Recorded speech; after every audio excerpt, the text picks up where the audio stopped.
இயக்குனர் சுரேஷ் ராஜகுமார் இயக்கத்தில் என்னுடைய இனிய நண்பர் தமிழ் அவர்களுடைய திரைக்கதையில் வெளியாக இருக்கக்கூடிய சிறை திரைப்படத்தை இன்றைக்கு நண்பர்களோடு பார்க்கக்கூடிய ஒரு வாய்ப்பு. மிக சிறப்பானதொரு திரைக்காவியத்தை படைத்திருக்கிறார்கள். சிந்தையில் அதிகார அகந்தை இருப்பவர்களை விடுதலை செய்வதற்கான ஒரு கலைப்படைப்பாக இது வெளியாகி இருக்கிறது. இன்றைய தமிழ்நாட்டினுடைய சூழலில் இந்த திரைப்படம் மிக முக்கியமானதொரு பேசுபொருளை வைத்திருக்கிறது. இந்த திரைப்படத்தை பற்றி நான் சொல்லி தெரிஞ்சுக்கிறத விட நீங்கள் அவசியம் இந்த திரைப்படத்தை திரையில் வந்து பாருங்கள், உங்களுக்கு புரியும். இந்த திரைப்படத்தில் ஒரே ஒரு காட்சி, அது தமிழ் சமூகத்திற்கு இன்றைக்கு என்ன தேவை என்பதை உணர்த்திருக்கக்கூடிய காட்சி. கதாநாயகன் ஒரு இஸ்லாமியன், கதாநாயகி ஒரு ஹிந்து பெண். இவர்கள் இருவருக்கும் இடையில் ஒரு காவல்துறை அதிகாரி, அவர் கடவுள் நம்பிக்கை இல்லாதவர், இறை மறுப்பாளர். ஒரு காட்சி, அந்த பக்கம் அந்த ஹிந்து பொண்ணு இந்த இஸ்லாமிய இளைஞனுக்காக ஹிந்து சாமியை கும்பிட்டுருப்பா. இந்த பக்கம் அந்த இஸ்லாமிய இளைஞன் தொழுகை செஞ்சிட்ருப்பான் அந்த ஹிந்து பொண்ணோட சேரணுங்கிறதுக்காக. இந்த இருவருக்கும் நடுவில் பாலமாக இறை மறுப்பாளர்கள், கடவுள் மறுப்பாளர், பெரியாரிய சிந்தனையாளராக அந்த படத்தில் அந்த காவல்துறை அதிகாரியாக விக்ரம் பிரபு இருப்பார். இதுதான் இன்றைக்கி தமிழ்நாட்டில் இந்துக்களுக்கும் இஸ்லாமியர்களுக்கும் இடையில் மத நல்லிணக்கத்திற்கு பாலமாக இறை மறுப்பாளர்கள், கடவுள் நம்பிக்கை அற்றவர்கள், பெரியாரிஸ்டுகள் இருந்து கொண்டிருக்கிறார்கள். இதை ஒரு காட்சியில் மிக துல்லியமாக விளக்கி இருக்கக்கூடிய திரைப்படம் சிறை. ஆக சிறந்த படைப்பு. இன்னும் காட்சியாக விவரிப்பதற்கு அவ்வளவு விடயங்கள் இந்த திரைப்படத்தில் இருக்கின்றன. நீங்கள் அதை திரையில் கண்டு மகிழ்வதே பொருத்தமாக இருக்கும். குழுவினருக்கு என்னுடைய வாழ்த்துக்கள். நன்றி. அடையாளமாக ஆதாரமாக முன்னிலைப்படுத்தும் இதுதான் கலைத்துறையுடைய பங்களிப்பு. கலைத்துறை சார்ந்தவர்களும் ஒரு பத்திரிகைக்காரர்கள் தான். அப்படி தான் கலைத்துறை முன்னிலைப்படுத்தி வந்தது. அப்படிப்பட்ட சூழ்நிலையில் கலைத்துறை இந்த சமுதாயத்தை பழுது பார்க்கும் களமாக இல்லாமல் பொழுதுபோக்கும் களமாக இருக்கக்கூடிய சூழ்நிலையில் சுரேஷ் அவர்கள் இந்த படத்தை எடுத்து உண்மையை பேசியுள்ளார், உண்மையை உறக்க பேசியுள்ளார்.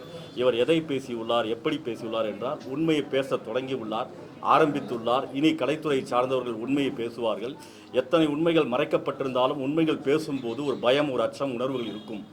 அந்த உணர்வுகளை தகர்த்தெறிந்து இனி யார் வேண்டுமானாலும் உண்மையை பேசலாம், உண்மையை சொல்லலாம் என்ற நிலைக்கு உயர்த்தப்பட்டிருக்கிறார். ஆகவே இவரை பார்க்கும்போது நமக்கு பெருமையாக இருக்கின்றது. கலைத்துறை எவ்வளவு தூய்மையான துறை என்பதை இன்னும் உணர்த்துகின்றது. ஆகவே கலைத்துறை பற்றி பல விமர்சனங்கள் இருந்தாலும் கலைத்துறையில் எப்படியும் சாதிக்க முடியும், எப்படியும் சாதனை கொண்டு வர முடியும், உண்மையை உறக்க சொல்ல முடியும், எளிய மக்களின் குரலாக இருக்க முடியும் என்பது ஒரு பத்திரிகையாளர்கள் என்ற அடிப்படையில் இருப்பார்களோ அதே போல ஒரு இயக்குனர் பத்திரிகையாளரை விட பல மடங்கு உயர்ந்து ஒரு கருத்தை ஓங்கி சொல்லியுள்ளார். ஆகவே இந்த படத்தை பற்றி நான் சொல்ல வேண்டிய அவசியமில்லை.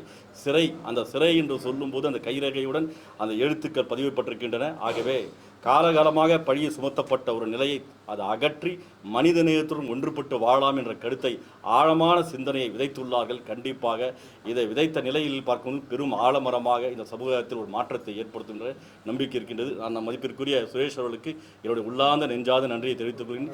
இவரை போன்ற இன்னும் பல இயக்குநர்கள் உருவாக வேண்டும் என்ற நிலையில் கண்டிப்பாக நாடு மிகப்பெரிய நாடாக இருக்கும். சாதி மதம் இனத்திற்கு அப்பாற்பட்டு ஒன்றுபட்டு வாழக்கூடிய நிலைக்கு ஒரு உயர்வான சிந்தையை உருவாக்கும் என்பதை நான் மனப்பூர்வமாக வாழ்த்தி வரவேற்கிறேன். நன்றி சுரேஷ். தமிழ்நாட்டு மக்கள் சினிமா பார்க்குற மாதிரி படம் பார்த்தா அழுவுறது, சண்டை காட்சி வந்தால் காதை முடிக்கிறது, அப்புறம் எதுக்கு இவ்வளோ சோகமாக படம் எடுத்து வச்சுருக்காங்க அப்படின்னு ரொம்ப வருத்தப்படுறது, அந்த மாதிரியான ஒரு சினிமா பார்க்குற பழக்கமுள்ள ஆள் தான். அதே மாதிரி சிறை படத்தையும் பயந்துக்கிட்டு தான் பார்த்தேன். ஏன்னா முதல்ல சிறை, அப்புறம் அதில் இருக்கிற ஒரு ஸ்ட்ரிக்ட் போலீஸ் ஆஃபீஸர், ஆனால் அவர் ரொம்ப நல்லவர்.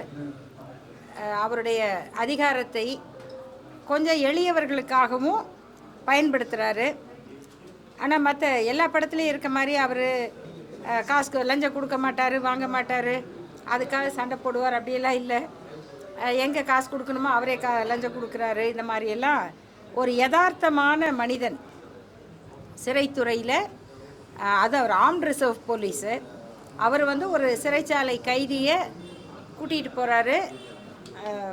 வழக்குக்கு அவரை ஆஜர்படுத்தி இந்த வழக்கு விசாரணை தொடங்குற வரைக்கும் அவங்க விசாரணை கைதியாக இருப்பாங்க. அந்த மாதிரி கூட்டிகிட்டு போகிற பயணத்தில் பார்க்குற அந்த அவர் கூட்டிகிட்டு போகிற ஒரு கைதி, அந்த கைதியோட ஒரு கதை, அதுதான் அந்த படம். அது கதையெல்லாம் நம்ம சொல்ல வேண்டியதில்லை. என்னென்னா நிறைய பேர் கோர்ட்டை பார்க்குறவங்களுக்கு தெரியும்.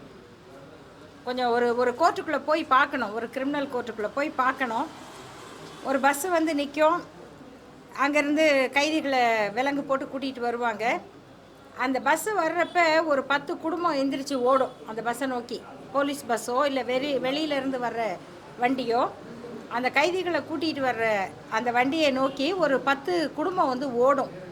அவங்க வந்து கையில் சாப்பாட்டு பொட்டலம் வச்சுருப்பாங்க, வேறு ஏதாவது கையில் அந்த பையனுக்கோ அந்த அப்பாவுக்கோ அண்ணனுக்கோ கொடுக்கறதுக்காக தூக்கிட்டு ஓடுவாங்க. அவங்க திரும்பி போகிறப்போ அவங்க அப்படியே அதை பேசிக்க முடியாமல் ஏதோ 4 வார்த்தை பேசிட்டு போவாங்க. அவங்க எதுக்கு இப்போ கோர்ட்டுக்கு வந்தாங்க, எதுக்கு திரும்பி போகிறாங்க யாருக்கும் தெரியாது. அப்படி ஜட்ஜி கேட்பாரு, ஓகே அடுத்த வாய்தா அப்படின்னு தேதி போடுவாங்க.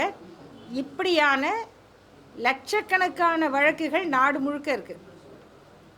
அப்படி அழைச்சிக்கிட்டு வந்து கோர்ட்டுக்கு வந்துட்டு போகிற ஒரு கைதி அவர் ஒரு முஸ்லீம் கைதியாகவும் இருந்துட்டா என்னென்ன பிரச்சனை அவருக்கு இருக்குது, அந்த அவருடைய வழக்கு தான் என்ன அப்படிங்கிறத அப்படி ஒரு 2 மணி நேரம் நமக்கே அப்படியே சீட்டு நுனியில் வந்து உட்காந்துக்கிற மாதிரியாக இயக்குனர் வந்து சொல்லியிருக்காரு.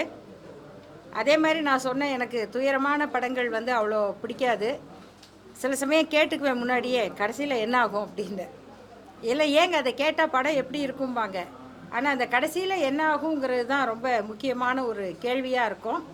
இந்த படத்தை வந்து பார்க்கணும். இந்த கதை கிளைமேக்ஸெல்லாம் இல்லை, இந்த படத்தை வந்து நம்ம பார்க்கணும். நாட்டில் நம்மளை சுற்றி என்ன நடந்துக்கிட்டு இருக்கு, நம்ம பார்க்குற மனிதர்களோட வாழ்க்கையில் என்ன நம்ம பார்க்காத பக்கம், நம்ம ஒருத்தரை பற்றி எப்படி நினைக்கிறோம், அவங்களுக்கு பின்னாடி என்ன இருக்குது அப்படிங்கிறதையும் இவ்வளோ ஒரு சுவாரஸ்யமாக கதை சொல்லணும் அப்படின்னா அது உண்மையிலேயே பெரிய வேலை தான். இந்த மாதிரி ஒரு கதையை அதை ஒரு நிமிடம் கூட நமக்கு ஒரு சோர்வு தட்டாமல், பாட்டு வருதா டைமை பார்க்காம அப்படி கிடுகிடுன்னு ஓடுற மாதிரி எடுத்திருக்கிறதுக்காக இயக்குனர் சுரேஷ் தானே, சுரேஷ் ராஜகுமாரி, அவங்க அம்மா பேரை வேற கூட வச்சுருக்காரு. அதுக்கு முழுமையான ஒரு மரியாதையை கொடுத்துருக்காரு. நம்முடைய இயக்குனர் சுரேஷ் ராஜகுமாரிக்கும் இந்த படத்தினுடைய தயாரிப்பு அவங்களுடைய குழுக்களுக்கும் என்னுடைய பாராட்டு தெரிவிச்சுக்கிறேன். கண்டிப்பாக நம்ம என்னை மாதிரி படம் பார்க்கணுன்னு ஆசைப்படுற எல்லாருமே இந்த படத்தை பார்க்கணும். அவ்வளோதான். மிக சிறந்த சமூக கண்ணோட்டத்தோடு சிறை படத்தை எல்லாரோட சேர்ந்து நானும் பார்க்கக்கூடிய வாய்ப்பை பெற்றேன். பொதுவாக படம் பார்க்குறது அப்படின்னா அந்த 2 மணி நேரம் உட்காந்துருக்கணும், அந்த சத்தத்துக்கு பயந்துட்டு இல்லை வரக்கூடிய காட்சிகளுக்கு பயந்துட்டு தேட்டர் பக்கமே வராத என்னை போன்ற இளைஞர்கள் இருந்தீங்கன்னா நீங்கள் நிச்சயமாக இந்த படத்தை பார்க்கணும். ஏன் அப்படின்னா நிறைய இடங்களில் சமூகத்தினுடைய குறியீடுகளை காமிச்சிருக்காங்க. குறிப்பாக நம்ம தலைமுறைக்கு மறைக்கப்பட்ட பெயர்களை திரும்ப எடுத்திருக்காங்க. முன்னாள் நீதியரசர் நீதிபதி ஐயா ரத்னவேல் பாண்டியன் அவர்களுடைய பெயரை எந்த இடத்துல பயன்படுத்தணுமோ அந்த இடத்துல ரொம்ப சரியாக பயன்படுத்தியிருக்காங்க. ஒரு பிற்படுத்தப்பட்ட மிகவும் பிற்படுத்தப்பட்ட பட்டியலின சமூகங்களிலிருந்து அதிகாரத்திற்கு வரக்கூடியவர்களுக்கு தான் எளிய மனிதர்களை பற்றிய புரிதல் இருக்கும். ஆண்டாண்டு காலமாக இருக்கக்கூடியவர்களை தாண்டி மக்களிலிருந்து ஒருவர் அதிகாரத்துக்கு வரப்போ அவங்களுடைய சிந்தனை எப்படி இருக்குன்றதை இந்த படத்தில் வெளிப்படுத்தியிருக்காங்க. ரொம்ப நுணுக்கமாக நுட்பமாக பெயர்கள் எல்லாமே தேர்ந்தெடுத்திருக்காங்க. அந்த பெயரில் இதை பார்க்கக்கூடிய நீங்கள் யாராவது ஒருத்தர் கூட இருக்கலாம். அதிகாரத்திற்கு வரக்கூடியவர்கள் முடிஞ்ச அளவுக்கு எளியவர்கள் பக்கம் நிற்கணும் அப்படின்றதையும் சொல்லியிருக்காங்க. குறிப்பாக இஸ்லாமியர் பெயர் அப்படின்னு சொன்னாலே இந்த சமூகம் அவங்களை என்னவா பார்க்குது, அதுவும் இந்த குறிப்பிட்ட ஒரு 10 வருடத்தில் 15 வருடத்தில் தமிழ்நாட்டில் கூட இஸ்லாமியர்கள் மீதான பார்வையை குறிப்பிட்ட சமூகத்தினர் எப்படி மாற்றிருக்காங்கன்றதையும் ரொம்ப ஆழமாக பதிவு செஞ்சுருக்காங்க. பெண்கள் அப்படின்னு சொன்னாலே அவங்க வந்து ரொம்ப வெக்கத்தோடு இருக்கணும், நாணத்தோடு இருக்கணும், தன்னுடைய காதலை கூட மறைச்சிட்டு பெண்மையை பாதுகாக்கணுன்ற தேவையெல்லாம் இல்லை. ஒரு பையனை பிடிச்சிருந்தா அந்த பொண்ணே போய் சொல்லலாம், அந்த பையன்தான் வேணும் அப்படின்னு சொன்னால் அதுக்காக உறுதியாக நிற்கலாம். உறுதியாக நிற்கிறப்ப ஒரு ஜாதிய சமூகம் அதற்கு எதிராக இருக்குது அப்படின்னு சொன்னால் இன்னொரு பொண்ணு அவங்கள பிரெயின் வாஷ் பண்ணி அந்த பையனுக்கு எதிராக மாற்றுவாங்க அப்படின்றத தாண்டி இன்னொரு பொண்ணும் அவங்க கூட நிற்க முடியும். குடிகாரனாகவே இருந்தாலும் பரவாயில்ல, சொந்த ஜாதிக்காரன்றதை தாண்டி நல்ல மனிதர்களை தேடுங்க, மதம் ஜாதியை கடந்து மனிதர்களை தேடுங்கள், எளியவர்கள் பக்கம் அதிகாரம் இருக்க வேண்டும் அப்படின்றத சொல்லியிருக்காரு. நாங்கள் சட்டம் படிக்கிறப்ப ஹியரிங் போத் சைட்ஸ் அப்படின்னு சொல்லி இயற்கை நீதி நேச்சுரல் ஜஸ்டிஸ் அப்படின்னு வரும். அந்த ஹியரிங் போத் சைட்ஸ் பெரும்பாலும் கேட்கப்படுகிறதா அப்படின்ற கேள்விக்கு இந்த படம் பதில் கொடுத்துருக்கு. ஒரு பக்கம் மட்டும் கேட்டு எழுதப்படக்கூடிய தீர்ப்புகளோ அல்லது எந்த பக்கமுமே கேட்காமல் நாள் தள்ளி விசாரணை கைதியாகவே இருந்தால் அதுவும் அவர் இஸ்லாமியராக இருந்தால் அவங்க நிலைமை என்னவா இருக்குன்றத சொல்லியிருக்காரு. எல்லா வகையிலும் சமூக கண்ணோட்டத்தோடு இன்றைய தலைமுறைக்கு தேவையான ஒன்றை ஒரு 10 புத்தகம் படித்து தெரிஞ்சுக்கிறது, நிறைய மேடை பேச்சுகள் கேட்டு தெரிஞ்சுக்கிறத ஒரு 2 மணி நேரத்தில் எந்த அளவிற்கு வணிக ரீதியாகவும் அதை தொட முடியுமோ அந்த இடத்தில் தொட்டிருக்கிறார்கள். அனைவரும் அதை நிச்சயமாக திரையரங்கில் போய் பார்க்க வேண்டும்.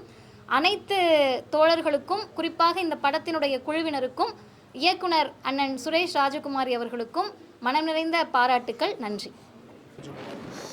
சுரேஷ் ராஜகுமாரி அவர்கள் இயக்கிய சிறை திரைப்படத்தை பார்க்கின்ற வாய்ப்பினை பெற்றேன். இந்த மண்ணில் மதம் கடந்து இஸ்லாமியர்களாக இருந்தாலும், கிறிஸ்தவர்களாக இருந்தாலும், இந்துக்களாக இருந்தாலும் அவர்களை மனிதர்களாக பார்க்க வேண்டும் என்கின்ற எண்ணத்தை இந்த திரைப்படம் மிக அழுத்தமாக ஏற்படுத்தியிருக்கிறது. இந்திய அரசியல் சாசனத்தில் சொல்லப்பட்டிருக்கின்ற மதச்சார்பின்மையை ஒரு காதல் கதையோடு இணைத்து காவல்துறை அதிகாரி எவ்வாறு நடந்து கொள்ள வேண்டும் என்கின்ற மையப்புள்ளியோடு இந்த கதையை இயக்கியிருக்கிறார்கள். இந்த திரைப்படத்தை இயக்கிய சுரேஷ் ராஜகுமாரி அவர்களுக்கும் அவரோடு இணைந்து பணியாற்றிய அனைத்து கலைஞர்களுக்கும் என்னுடைய பாராட்டுதலை தெரிவித்துக் கொள்கின்றேன். சிறை சமீப காலத்தில் நான் பார்த்த திரைப்படங்களில் குறிப்பாக அந்த நீதிமன்ற காட்சியில் சிறை கைதியாக அப்துல் ரவுப்பாக நீதிமன்றத்துக்கு அழைத்து வரப்பட்ட அவனும் அவன் நேசித்த காதலியும் நேருக்கு நேராக பார்க்கின்ற அந்த தருணத்திலிருந்து படம் முடிகின்ற வரையில் என் கண்களில் இருந்த நீர் முழுவதுமாக நான் துடைத்து கொண்டே இருந்தேன். ஒரு மிக சிறப்பான, ஒரு அற்புதமான ஒரு படைப்பை இந்த படத்தினுடைய இயக்குனர் சுரேஷ் அவர்கள், அவருடைய தாயார் ராஜகுமாரி, சுரேஷ் ராஜகுமார் என்ற இந்த இயக்குனர் திரு வெற்றிமாறன் அவருடன் பணியாற்றி இன்றைக்கு தனியாக ஒரு திரைப்படத்தை அவர் இயக்கியிருக்கிறார். இது ஒரு முதல் படம் இயக்கியது போலே தெரியவில்லை. படத்தின் தொடக்கத்திலிருந்து படம் முடிகின்ற வரையில் மிக நேர்த்தியாக, மிக அழகாக கதை களத்தை அவர் நகர்த்தியிருக்கிறார். எந்த இடத்திலும் ஒரு ஆபாசம் இல்லை, ஒரு அருவருக்கத்தக்க வசனம் இல்லை. குறிப்பாக இன்றைக்கு இந்தியாவில் மதத்தின் பெயரால் மக்களை எப்படி பிளவுபடுத்துகிறார்கள் என்பதை கூட ஒரே ஒரு காவல் உதவி ஆய்வாளருடைய அந்த சொல்லின் ஊடாக, தமிழீழ மண்ணில் கொத்து கொத்தாக நம் தொப்புள்கொடி உறவுகள் அங்கு சிங்கள பௌத்த பேரினவாதத்தால் படுகொலை செய்யப்பட்ட போது தமிழ்நாட்டில் முதலில் தன் உயிரை தந்திட்டவன் பெரம்பலூர் மாவட்டத்தைச் சேர்ந்த அப்துல் ரவுப். அவருடைய பெயரை சொல்லி அந்த உதவி ஆய்வாளர் நானும் ஒரு முஸ்லீம் தான் என்று சொல்லுகின்ற போது அடுத்த வரி சொல்லுகிறார், நான் ஒரு தமிழன், நான் ஒரு இந்தியன் என்று. ஆக இந்த மண்ணில் வாழ்கின்ற எமது இஸ்லாமிய உறவுகள் அவர்கள் அந்நிய தேசத்திலிருந்து இந்த மண்ணுக்கு வந்தவர்கள் அல்ல, இந்த மண்ணின் பூர்வீக குடிகள். அவர்கள் ஏற்றுக்கொண்ட இஸ்லாம் என்கிற ஒரு மார்க்கத்தை வைத்து இங்கு அவர்களை தீவிரவாதிகளாகவும் பயங்கரவாதிகளாகவும் சித்தகரித்து மதத்தின் பெயரால் மக்களை பிளவுபடுத்துகிற சக்திகளுக்கு ஒரு சரியான சாட்டை அடி அந்த ஒரு வார்த்தைகள். அதற்கு பிறகு நீதிபதியாக நீதிமன்றத்தில் அமர்ந்திருக்கக்கூடிய அந்த நீதி அரசர் அவர்கள் மக்கள் நீதிபதியாக என் கண்முன் விரிந்தார். சமீபத்தில் கூட இது போன்ற அடித்தளத்தில் இருக்கிற ஒடுக்கப்பட்ட மக்களுக்காக நீதி வழங்கி தண்டிக்கப்பட்டிருக்கிற செம்மல் என் கண்முன் வந்தார். அதே நீதிபதி மாறி இன்னொரு அமர்வில் அப்துல் ரவுப் நிறுத்தப்படுகின்ற போது அமர்ந்த நீதிபதி தற்போது நீதியரசர்கள் எப்படி நீதி பரிபாலன முறையை கையாளுகிறார்கள் என்பதற்கு உதாரணமாக தான் சொல்ல வந்த கருத்தை புரிந்து கொள்ளக்கூடிய சமூகம் புரிந்து கொள்ளட்டும் என்கிற அடிப்படையில் மிக நேர்த்தியாக அழகாக நம்முடைய இயக்குனர் அவர்கள் அதை காட்சிப்படுத்தியிருந்தார். இந்த படத்தின் கதை ஆசிரியர் அவர்களும் வசனகார்த்தா அவர்களும் படத்தின் தயாரிப்பாளர் அவர்களுக்கும் உண்மையிலேயே தமிழ் சமூகம் மிகப்பெரிய ஒரு பாராட்டுதலை எடுக்க வேண்டும். நாம் அனைவரும் சேர்ந்து அவர்களை மனதார பாராட்ட வேண்டும். அந்த அப்துல் ரவுப் என்று சொல்லக்கூடிய அந்த ஆயில் விதிக்கப்பட்ட அந்த விதிக்கப்படாத விசாரணை கைதி அவர் கையிலே வச்சிருக்கிற அந்த மஞ்சள் பை ஒரு விநாயகர் படம் பொறித்த ஒரு பை.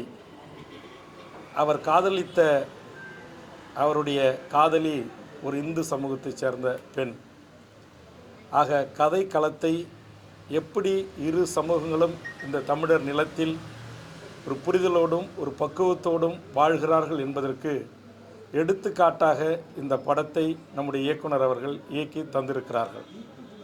நாம் எப்போதும் சொல்வது போல் இது தமிழர் நிலம், இது தந்தை பெரியார், இங்கு புரட்சியாளர் அம்பேத்கர், காரல் மார்க்ஸ், இங்கு தமிழ் தேசிய தந்தை ஐயா புலவர் கலியபெருமாள், தோழர் தமிழரசன் போன்ற எண்ணற்ற தமிழ் சமூகத்தின் ஆளுமைகள் இந்த மண்ணை எவ்வளவு மிகச் சிறப்பாக தங்கள் கருத்துக்களை எடுத்து வைத்து பக்குவப்படுத்தி இருக்கிறார்கள் என்பதற்கு இந்த படத்தினுடைய ஒவ்வொரு காட்சிகளையும் நாம் ஒப்பிட்டு பார்க்கின்ற போது உண்மையிலேயே இது மிகப்பெரிய ஒரு பாராட்டுக்குரிய ஒரு படம், சமூக நல்லிணக்கத்திற்கு உரிய ஒரு படம்.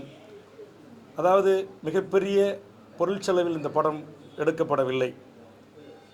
ஒரு பேருந்து, காவல் நிலையம், சிறை, நீதிமன்றம், அவர்கள் பயணித்த மகிழுந்து அல்லது இது போன்ற ஒரு அற்புதமாக ஒவ்வொரு கதை களத்தையும் மிக அழகாக நேர்த்தியாக நகர்த்தியிருக்கிறார்கள்.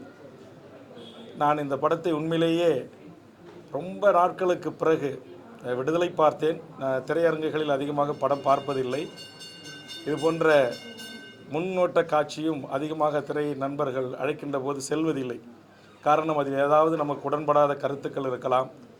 ஆனால் நாம் அதை பாராட்டி பேச வேண்டும் என்கிற சூழல் நம் தள்ளப்படலாம் என்று நான் தவிர்த்து விடுவேன். ஆனால் உண்மையிலேயே இந்த படத்தை பார்க்கின்ற போது, குறிப்பாக இடைவெளிக்கு பிறகு படம் முடிகின்ற வரையில் என்னால் கண்ணீரை துடைக்கவே முடியவில்லை. அந்தளவுக்கு நம்முடைய தமிழ் மக்களின் மனங்களை மிகவும் ஒரு கனத்த ஒரு இதயத்தோடு தான் நான் இடைவெளிக்கு பிறகு அந்த படத்தை பார்த்து கொண்டிருந்தேன். அந்த வகையில் இன்றைய தமிழ்நாட்டுக்கு, தமிழ் சமூகத்திற்கு தேவையான ஒரு படைப்பை நம்முடைய இயக்குனர் அவர்கள் தந்திருக்கிறார்.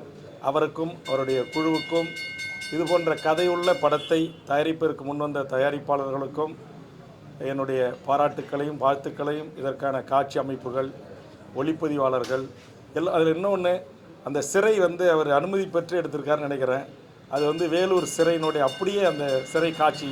நான் உடனே நம்முடைய அருமை தோழர் செந்தில்வேலிடம் சொன்னேன், இது அப்படியே சிறையில் நடப்பது போலே நடக்குது, ஒருவேளை இது அனுமதி வாங்கி எடுத்திருப்பாங்களா அப்படின்ற ஒரு சந்தேகத்தை அவர்கிட்ட எழுப்பினேன்.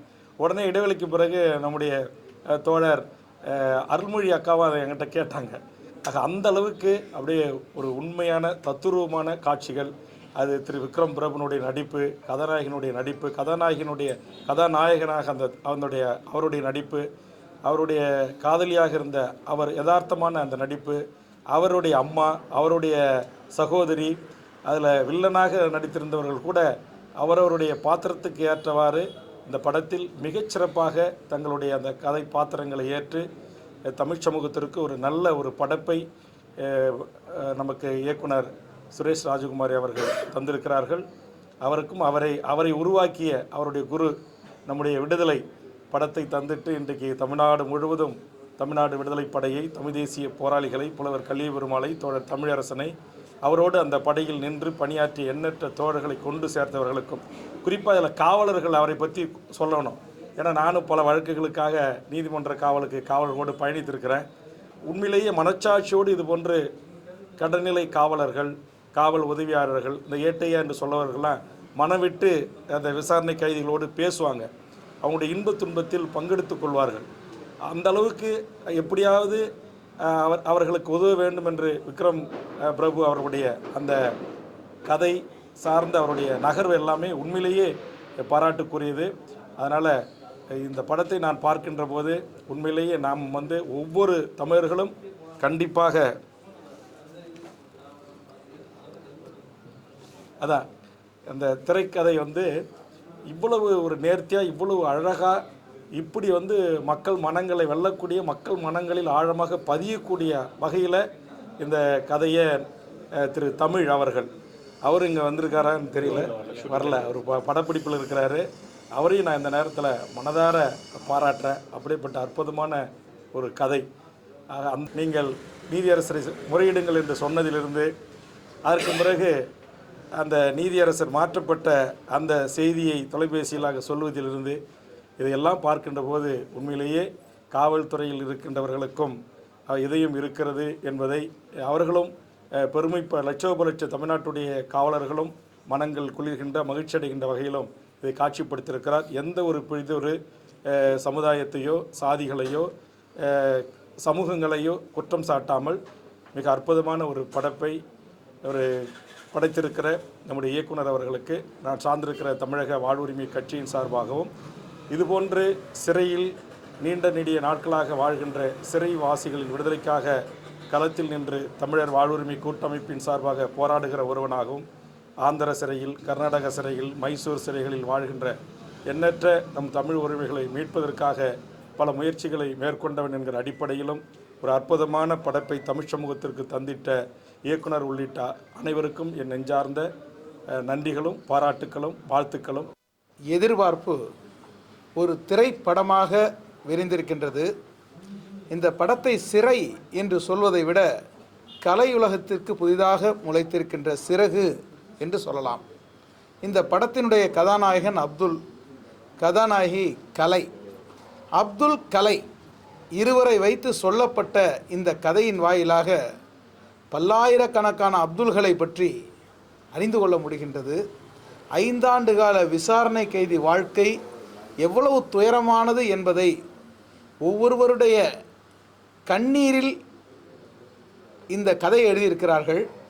திரையில் படம் இருந்தாலும் கண்ணீர் திரை அதை மறைக்கும் அளவுக்கு உள்ளத்தை உருக்கும் வகையில் எழுதியிருக்கிறார்கள் என்று சொன்னால் 16 ஆண்டுகள், 20 ஆண்டுகள், 25 ஆண்டுகள் எல்லாம் சிறையிலே விசாரணை கைதிகள் வதைப்பட்டு கொண்டிருக்கிறார்கள்.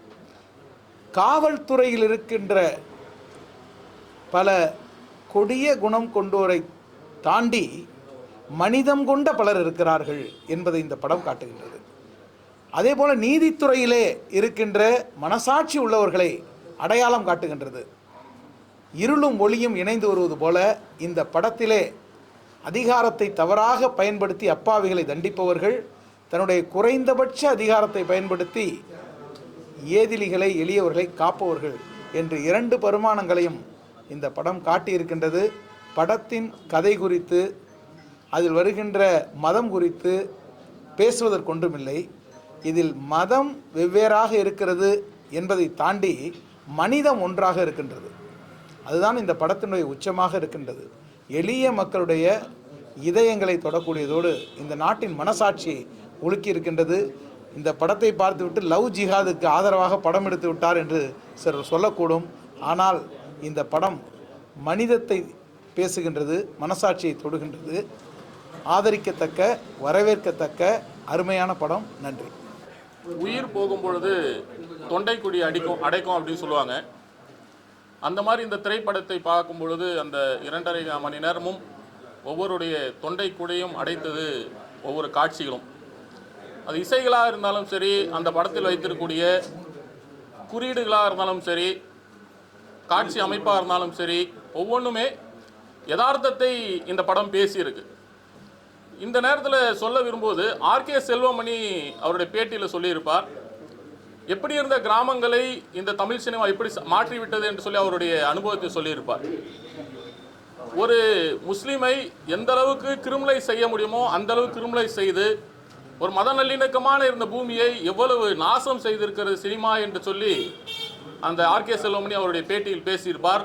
உண்மையிலே அந்த சினிமா துறை மீதான 100 ஆண்டு கால சினிமாவில் 50 ஆண்டு காலுக்கு மேல் முஸ்லீம்களை தீவிரவாதியாகவும் மதவாதியாகவும் காட்டி பிளவுவாத அரசியல் செய்த சினி அந்த திரையுலகத்தில் இப்பொழுது வந்திருக்கக்கூடிய இந்த திரைப்படம் அந்த அத்தனை அழுக்குகளையும் துடைத்திருக்குன்னு சொல்லி தான் நினைக்கிறேன்.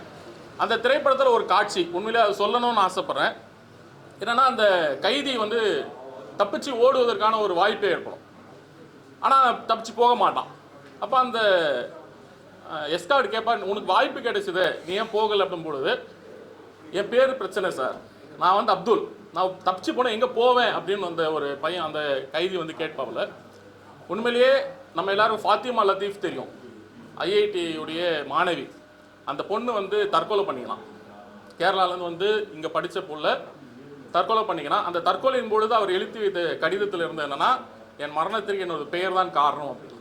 அந்த வலியை இந்த படம் பேசியது. ரெண்டாவது, பல்வேறு சம்பவங்களை ஒவ்வொரு மனிதருடைய வாழ்க்கையிலும், குறிப்பாக சிறைவாசிகளோட வாழ்க்கையில் இருந்த ஒவ்வொரு விஷயத்தையும் இந்த படம் கோர்வையாக பேசியிருக்கு. உண்மையிலே இந்த படத்தை ரொம்ப தைரியமாக எடுத்த தோழர் சுரேஷை வந்து நாங்கள் மனதார பாராட்டுறோம். அந்த குறியீடுகளும் பெயர்களும் எங்களோட வலியை பேசியிருக்கிறீங்க.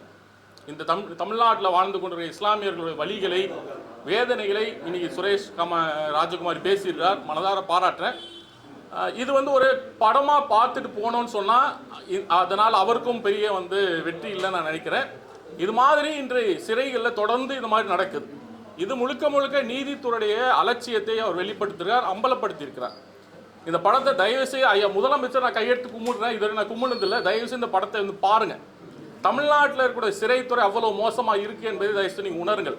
இந்தியாவில் இந்த மாதிரி விசாரணைக்கு எதிராக கிட்டத்தட்ட 3900 பேர் இருக்கிறாங்கன்னு சொல்லி ரிப்போர்ட் சொல்லுது. அதில் 1500க்கும் மேற்பட்டவர்கள் தமிழ்நாட்டில் மட்டுமே இருக்கிறாங்க. இந்தியாவில் அதிகமான சிறைச்சாலைகளை கொண்ட மாநிலம் தமிழ்நாடு. ஜம்மு காஷ்மீரை விட 35% மேற்பட்ட சிறைவாசிகள் தமிழ்நாட்டில் இருக்கிறாங்க. ஆக ஐயா முதலமைச்சர் அவர்கள் இந்த படத்தை தயவுசெய்து பார்க்கணும். எப்படியாவது நீங்கள் வந்து முயற்சி செய்யுங்க. ரெண்டாவது, நீதிபதிகள் வந்து பாருங்கள். உங்களுடைய எதையுமே வந்து வாய்தா மட்டுமே போடுறதுனால எவ்வளோ இப்போ வாழ்க்கை நாசமாக போகுதுன்னு சொல்லி பார்க்குறோம். தோழர் சுரேஷ் வந்து ஒரு கதை எடுத்திருக்கிறார். இன்னைக்கு எங்கள் கையில் ஒரு 19 கதையுடைய கான்செப்ட் இது.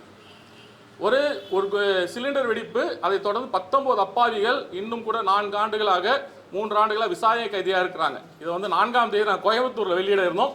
அதை இப்பொழுது தோழர் மூலமாக வெளியிடுறது நாங்கள் மகிழ்ச்சி அடைகிறோம்.